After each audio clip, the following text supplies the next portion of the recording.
She's really quite lovely when she's angry. That Constable Neela, was a reference to the Claw Gang just a slip of the tongue, or an intentional clue? Either way, it's our only lead on the missing Clockwork parts. Clockwork. He was consumed with jealousy for the Cooper clan's thieving reputation. Is it inappropriate to refer to him as a monster? No, not at all. What kind of person stays alive for hundreds of years with the express intention of wiping out a rival's family line?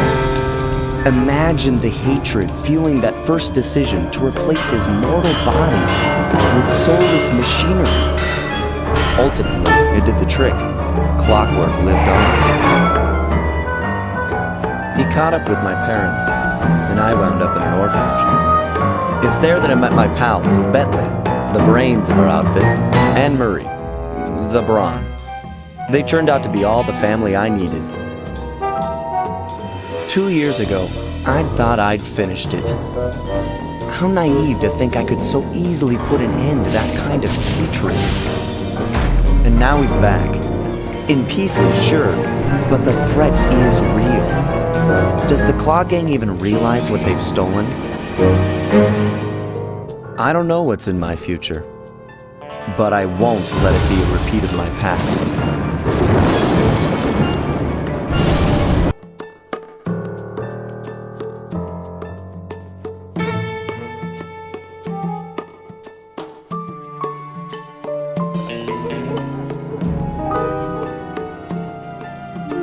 I had to call in a few favors to get the goods on the Claw Gang's local operator, Dimitri, a sort of underworld celebrity. He was once a passionate young art student who worked hard to develop his own visionary style.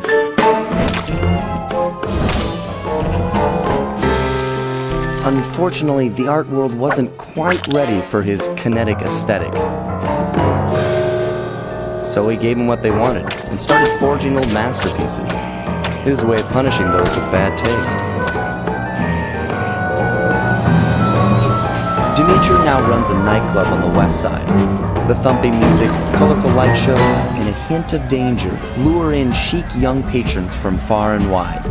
And it's here, hidden somewhere, where we'll find the Clockwork tail feathers. What Dimitri plans to do with the Clockwork part is beyond me. But those plans end tonight.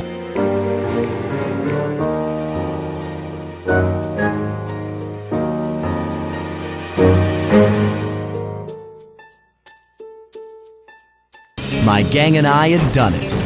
The Clockwork tail feathers were ours, and Dimitri's counterfeiting operation was ruined. Due to the untimely arrival of Carmelita, my escape got a little tricky. Angry at having just missed me, she took it out on Dimitri, shutting down the nightclub and throwing the frustrated forger behind bars. The gang and I headed out of town for a week in Monaco. I figured the team had earned themselves a well-deserved break. Another Clockwork part had surfaced in India, so the boys and I loaded up the van and zeroed in on our next target, a mysterious spice lord known as Rajan. A self-made man who grew up poor on the streets of Calcutta, he started his life of crime selling illegal spices in the black market, eventually growing his small outfit to a sizable operation, and earning himself a seat in the prestigious Claw Gang. He's since crowned himself Lord of the Hills, and while he goes to great lengths to convince others of his royalty, it's mostly to convince himself. True to form, he's holding a lavish ball in his newly purchased ancestral palace. The reason? To show off his latest acquisition, the Clockwork Wings, the symbol of my enemy. If you saw the wings silhouetted against the night sky, it was already too late for you, especially if your name is Cooper. Rajan believes displaying the wings will bring him prestige, and maybe they will, but they're also bringing me.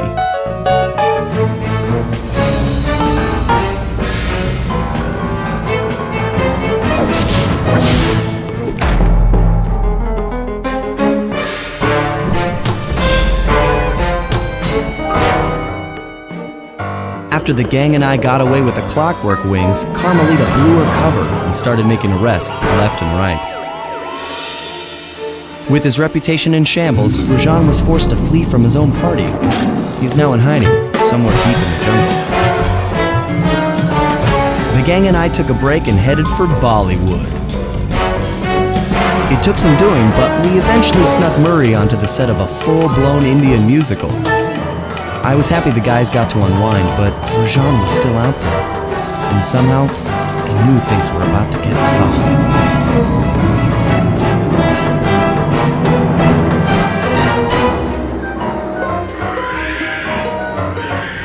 It took some detective work, but the gang and I managed to track down where Rajan had gone into hiding.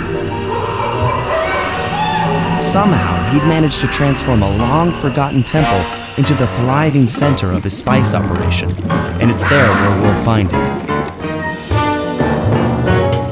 The jungle, too thick to drive through, forced us to walk a long distance to our target.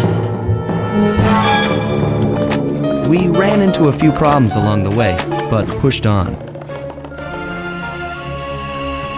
For the temple was more than just Rajan's hideout. It was also home to the Clockwork Heart. A pump so strong and tireless, it could increase spice production tenfold. Good for Rajan, but awful for the rest of the world. Hope he's not counting on that heart too much, because tonight, it comes home with me.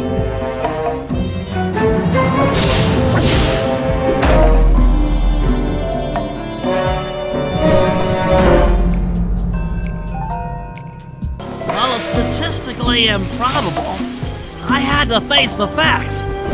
Neela had betrayed us, my teammates were captured, and I was all alone. While intellectually inferior, Sly and Murray had always been a rich source of sociological interest.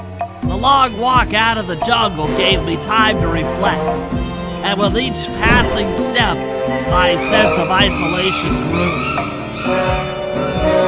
Shockingly, my comrade's absence had a profound emotional effect on me. This was it. This was the true test of friendship. Upon reaching the van, my resolve was hardened. I had to save my friends. But first things first, I had to learn how to drive a stick shift.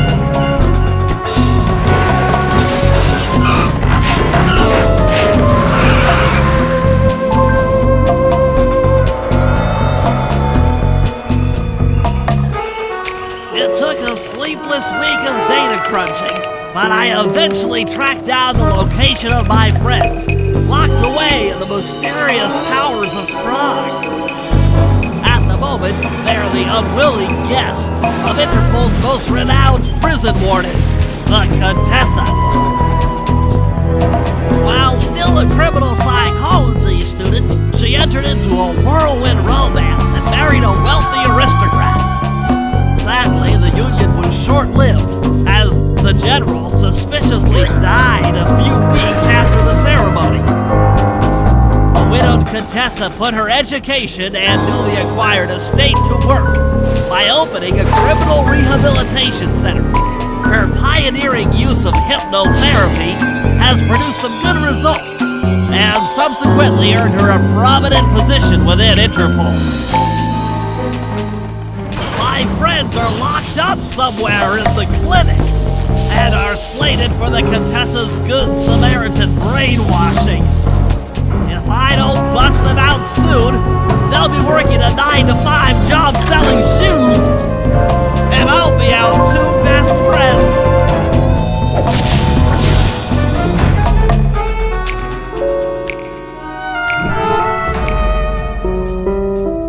It was great. The gang had been reunited, and it was all because of me. Even the van ride out of town was like a party. Murray had to pull over twice because he was laughing so hard. But despite all the jokes, I think something had changed. Since childhood, the three of us had never been apart, and our recent isolation gave us all pause for thought. Needless to say, we took a few weeks off before getting back to work. And for the first time in my life, Murray let me drive.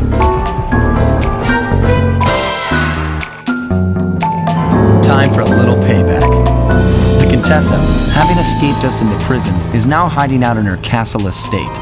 It's a well-fortified Gothic nightmare that would make any thief run in terror. Terrible or not, that's where we're headed. To sweeten the deal, we've learned that the Contessa, who until recently was a secret member of the Claw Gang, is in possession of the clockwork eyes. The Thieves Raccoonist describes the eyes stopping opponents dead in their tracks, transfixed in their gaze.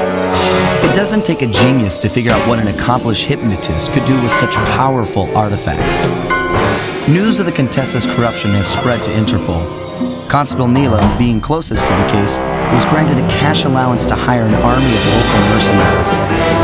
It looks like we're walking into a full-scale war. But we have to act now, before things go from bad to worse.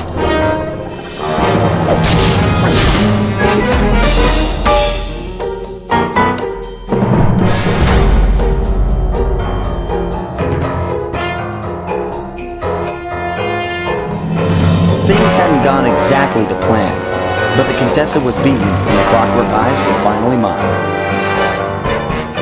The Contessa was arrested and brought to trial for the crime she committed while working for Interpol. Their PR damage control went one step further by promoting Leela, the hero of Prague, to the rank of captain.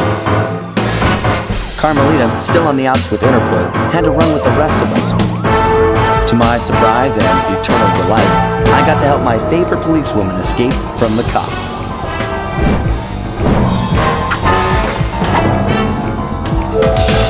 I tried to put it all out of my mind. This claw business was spiraling out of control, and I knew that my gang was at the center of it. We'd be back in action soon enough, but for now, well, we just laid low for a while.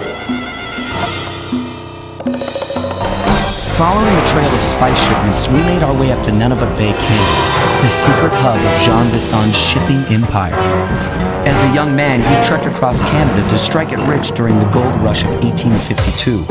An avid prospector, he took some chances and ended up buried alive in an avalanche.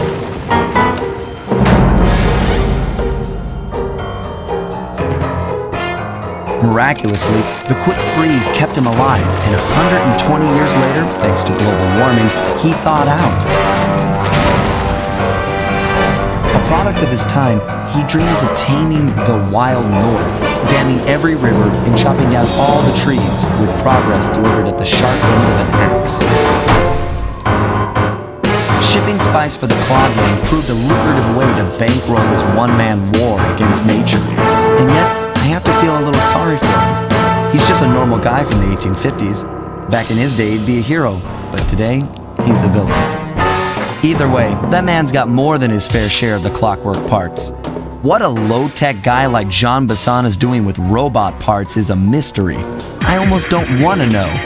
But as always, it's only a matter of time before I find out.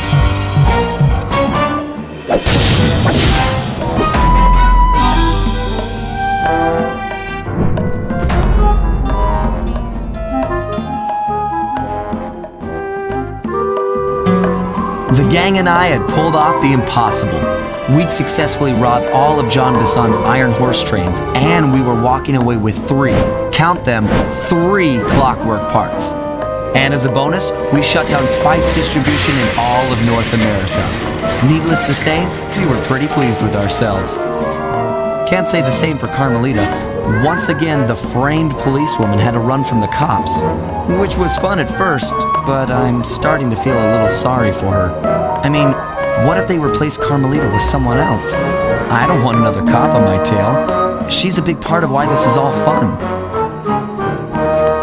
Sooner or later, I'm gonna have to figure out a way to clear her name, some way other than turning myself in. Things just weren't right up in Canada. Random acts of violence were popping up like weeds, and the Northern Lights, well, they just weren't right. One night they'd be brighter than ever, and the next, gone. In Nunavut Bay, I overheard talk between Jean Besson and his mysterious partner Arpeggio. Somehow, those two are behind it all. Tracking the source of the disturbance was easy. By simply following the lights, we were led north to an immense lumber camp. The sheer number of fallen trees advertised Jean Besson's presence and that he was in possession of the clockwork talons. The Thievius Raccoonus makes numerous references to the talons slicing through plates of steel. A skilled lumberjack like Besson could clear a forest in hours while wielding the artifacts. Those talons have got to go, both to finally do away with clockwork and to save the environment from this twisted sense of progress. The world just doesn't need to make space for another strip mall.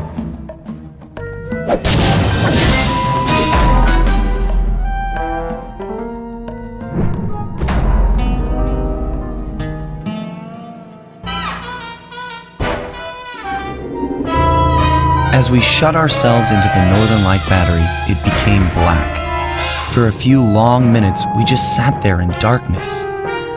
No one dared to talk for fear that Jean Besson's men might discover where we were hiding. Time seemed to have stopped.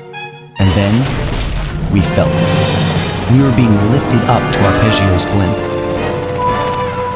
It was all so strange. The focus of all our schemes had been stolen from us. Our clockwork parts were gone. Looking around the inside of the battery, I knew we all felt it. Failure. I was twitchy and ready for action. Any action. Bentley tried to make some sense of the situation by drawing up meaningless plans. But Murray took it the worst. He just sat there sobbing while the team van floated away over the horizon. That van was his life. I knew I'd have to find a way to make it up to him. There we were, heading east across the Atlantic Ocean, stowaways on a giant airborne fortress. Though time was short, we made sure to study up on our unknowing host, Arpeggio. While attending a prestigious boarding school, the young Arpeggio excelled in all subjects, but he never managed to keep up with the other boys physically. Sadly, his wings, due to their small size, were useless for flight. Furious at his feeble body, he focused his powerful mind to search for a cure in the works of the Italian Renaissance masters. Their notebooks provided the springboard for this sinister young genius, and it wasn't long before the Claw Gang took him on as chief inventor. His talents must have been at work repurposing all the clockwork parts for their criminal schemes, and now this mastermind is in possession of all the parts. It's only a matter of time before he puts them back together. And when that happens, well, I'm not going to let that happen.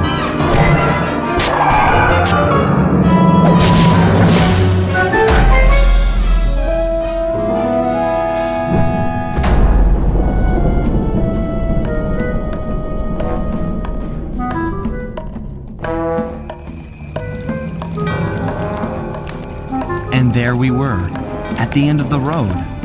The Claw Gang had been defeated, and the clockwork parts lay scattered around in heaps.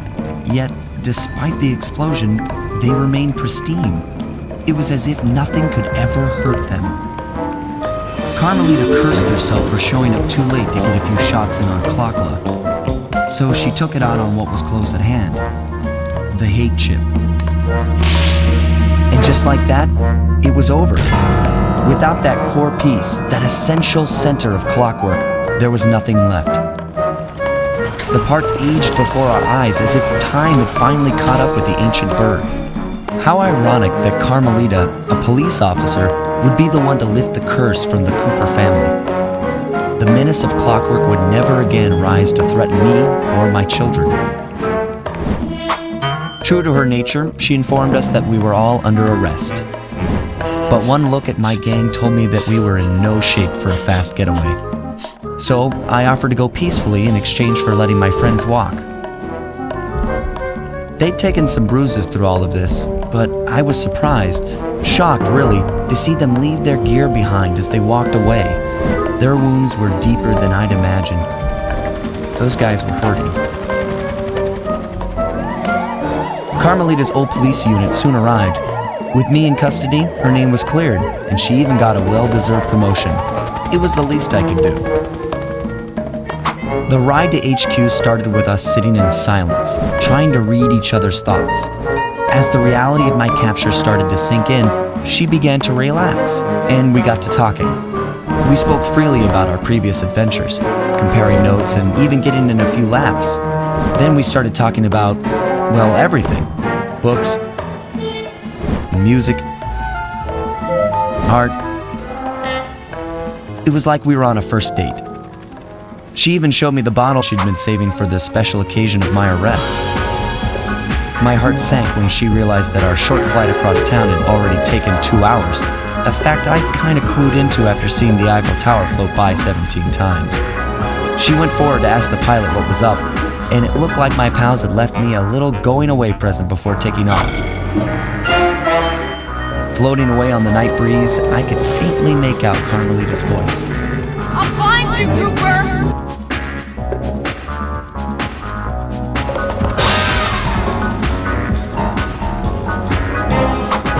I'll be seeing you soon.